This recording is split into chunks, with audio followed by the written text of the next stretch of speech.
Hi friends, this is சும்மா. இன்றைக்கி நம்ம சேனலில் டிஸ்கஸ் பண்ண போகிற இன்ட்ரெஸ்டிங் டாபிக் என்ன அப்படின்னா கந்தர் அனுபூதி. சரிங்களா? ஸோ வாங்க ஃப்ரெண்ட்ஸ், டிஸ்கஸ் பண்ணுறதுக்கு முன்னாடி நம்ம டைரெக்டாக வீடியோக்குள்ளே போயிடலாம். இன்றைக்கி நம்ம கந்தர் அனுபூதி டிஸ்கஸ் பண்ண போகிறோம்.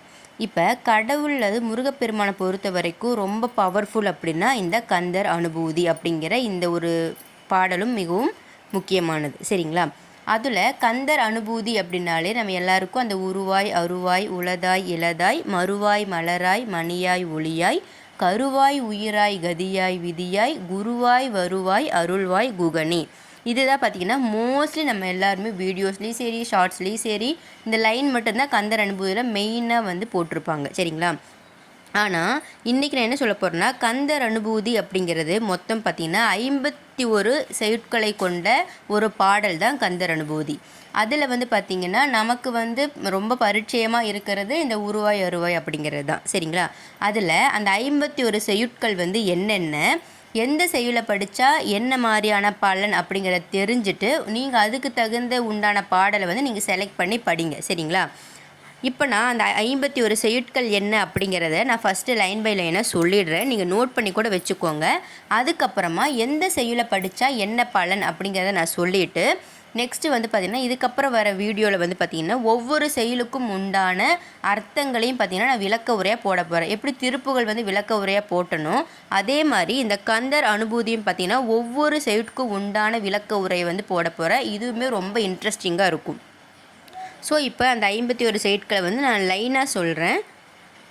ஃபஸ்ட்டு ஒன்றும் பார்த்திங்கன்னா ஆடும் பரிவேல், இரண்டாவதாக உல்லாச நிராகுலம், மூன்றாவது வானோ புனல், நான்காவது வளைபட்ட, ஐந்தாவது மகமாயை, ஆறாவது திணியான மனோ, ஏழாவது கெடுவாய் மனனே, எட்டாவது அமரும்பதி, ஒன்பதாவது மட்டு ஊர், பத்தாவது கார்மா மிசை, 11வது கூகா என, 12 செம்மான் மகளை, 13 முருகன் தனிவேல், 14 கைவாய் கதிர், 15 முருகன் குமரன், 16 பேராசை எனும், 17 யாம் ஓதிய, 18 உதியா மரியா, 19 வடிவும், 20 அரிதாகிய, 21 கருதா மறவா, 22 காளை குமரேசன், 23 அடியை குறியாது, 24 கூர்வேல் விழி, 25 மெய்யே என, 26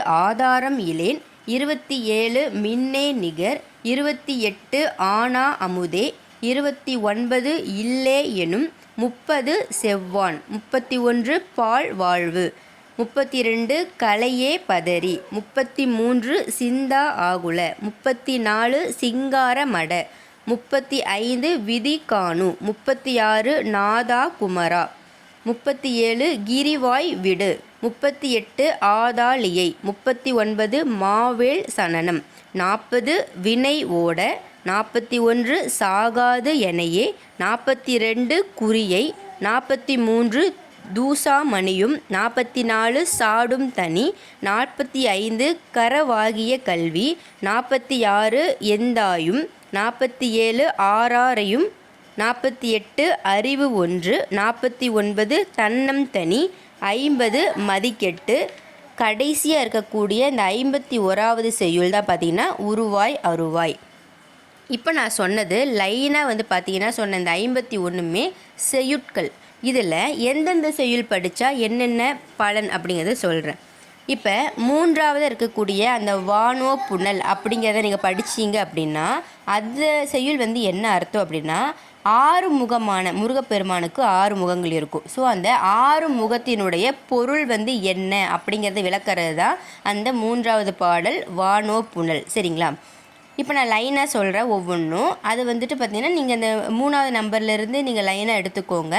அதில் என்னென்ன அர்த்தங்கிறது மாதிரி நீங்கள் நோட் பண்ணிக்கோங்க.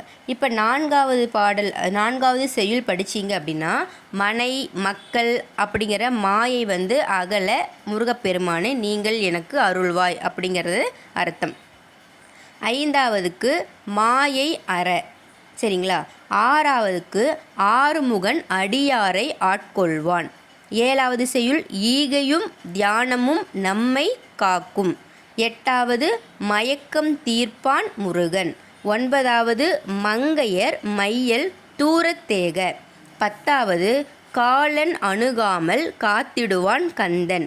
11வது உறவினர் அளப்போகா வகை உபதேசம் பெற்றது. 12வது சும்மா இரு சொல் அற. 13 முருகனின் அருளை கொண்டு மட்டுமே அவரை அறிய முடியும். 14 மனதிற்கு உபதேசம். 15 நாம மகிமை.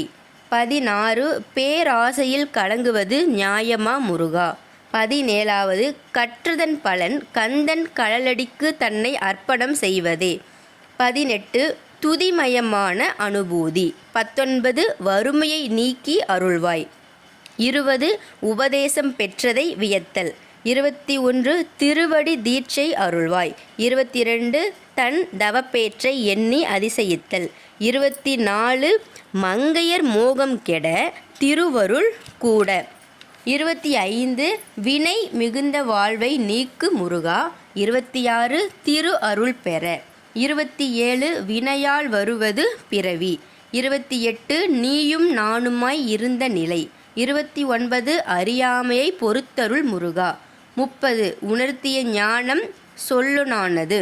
31 ஜெக மாயையில் இட்டனையே நீ வாழ்க.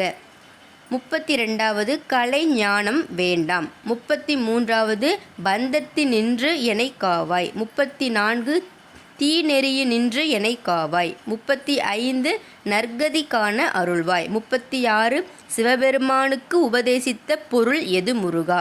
37 உன் தொண்டனாகும்படி எனக்கு அருள்வாய் முருகா. 36 என்னையும் ஆண்ட கருணை. 39 பிறப்பையும் ஆசையையும் என்னிடமிருந்து நீக்குவாயாக முருகா. 40 வேல் மறவாதிருப்பதே நமது வேலை. 41 காலன் இடத்திலிருந்து என்னை காப்பாற்று. 42 எவ்வேளையும் செவ்வேளையே நினை. 43 சொல்லற எனும் ஆனந்த மௌனம். 44 முருகன் திருவடி தந்தான். 45 மெய்ப்பொருளோ உன் நிலையை உணர்த்து. 46 மாதா பிதாவும் இனி நீயே மனக்கவலை தீராய் முருகா. 47 மேலான தவநிலை அருள்வாய் காவலனே. 48 மேலான தவநிலை அருள்வாய் காவலனே. 47 48 இந்த 2 செயற்களுமே ஒரே பொருள்தான். 49 இனிமை தரும் தனிமை விளக்க முடியுமா என் அப்பனே. 50 முருகன் அருளால் முக்தி பெற்றேன் அப்படிங்கிற நிலை வரும்போது அந்த செயல் படிக்கணும்.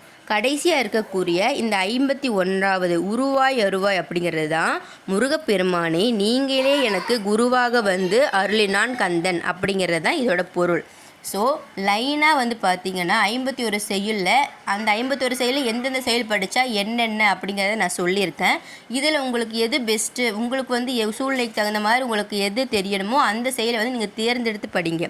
இப்போ ஒரு செயல் படிக்கிறீங்க சரி, ஒரு திருப்புகள் படிக்கிறீங்க சரி, இல்லை சும்மா வேலும் மயிலும் சேவலும் துணை அப்படின்னாலுமே அதுக்குமே பொருள் இருக்கும். ஸோ ஒவ்வொன்றுக்குமே பொருள், விளக்க உரை, கருத்துரை எல்லாமே இருக்குது. பத உரை நிறைய இருக்குது தமிழில் சொல்லப்போனால். ஸோ அதையெல்லாம் நீங்கள் தெரிஞ்சு படிங்க. எது ஒரு சின்ன வார்த்தையாக இருந்தாலும் சரி அதற்கு அர்த்தம் தெரிந்து கொண்டால் அது உங்களுக்கு என்றைக்காவது ஒரு லைஃப்பில் கண்டிப்பாக யூஸ் ஆகும். அது கடவுளுடைய மந்திரங்களை பொறுத்து, இல்லை கடவுளை போற்றிகள், வேல் மாறல் இதெல்லாம் நீங்கள் தெரிஞ்சு படிச்சிட்டிங்கன்னா உங்களுக்கு கண்டிப்பாக லைஃப்பில் எங்கேயாவது ஒரு இடத்துல இது யூஸ்ஃபுல்லாக இருக்கும். அது எப்படிங்க இது லைஃப்பில் யூஸ் ஆகும் அப்படின்னா, அதில் இருக்கக்கூடிய பொருளை நீங்கள் உங்கள் வாழ்க்கையில் நீங்கள் அதை ஒப்பிட்டு பார்க்கும் பொழுதோ, இல்லை வாழ்க்கையில் நீங்கள் உங்களுக்கு அனுபவம் வரும்போது அதை ஒப்பிட்டு பார்க்கும்போது கண்டிப்பாக உங்களுக்கு அது யூஸ்ஃபுல்லாக இருக்கும். அதுக்காக தான் மீனிங் தெரிஞ்சு படிங்கன்னு சொல்கிறது. தமிழ் மட்டும் இல்லை, எந்த லாங்குவேஜ் கற்றுக்கிட்டிங்கனாலும் அதே அர்த்தம் தான். ஒரு சின்ன வார்த்தையாக இருந்தாலும் அதற்கு மிகப்பெரிய அர்த்தம் இருக்கும். டிக்ஷனரியே இருக்குதுன்னு வச்சுக்கோங்க, ஒரு சின்ன வார்த்தை தான், அதுக்கு எவ்வளோ பெரிய டிக்ஷனரி இருக்குது. ஸோ அந்த மாதிரி ஒவ்வொன்றுக்குமே நீங்கள் அர்த்தம் தெரிந்து கொண்டு படியுங்கள். இந்த இன்ஃபர்மேஷன் பிடிச்சிருந்துச்சுன்னா சப்ஸ்கிரைப் பண்ணிவிட்டு மறக்காமல் கந்தர் அனுபூதி 51 செயல்கள் இருக்கின்றது.